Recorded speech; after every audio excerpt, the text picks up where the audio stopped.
Ayan. Good morning bagong lahat. Smile! Ayan. Ngiting tagumpay. Yan naman tayo. Ayan guys. Yan. Ayan, ngiti-ngiti. Sabi nga nila, ngiti muna sa umaga. Ayan. Para smile. Pag nakasimangot, laging magkukulabot. Ayan. Thank you. Sa ating mga followers dyan. Ayan, good morning po.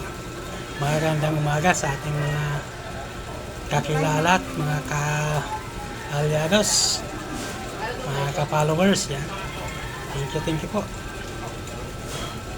Kita natin ang isda ni Kapobre Vlog. Ayan. Wow, baby. Ayan.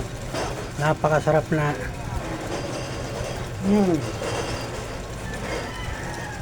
Lato.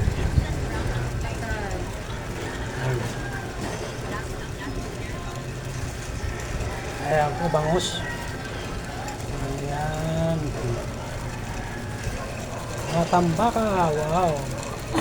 At saka bisugo. Alimasa. Ganyan. Salay-salay.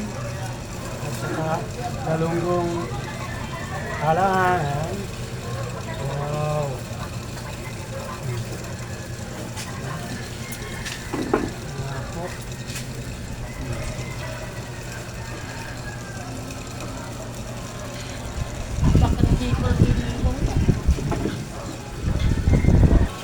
Ayan, ipakita natin guys yung ating isda.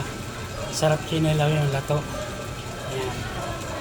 So, yun ang mga halahan ng sarap yung sabawan. Maganda sa mga bagong anak, pampagatas. Ayan.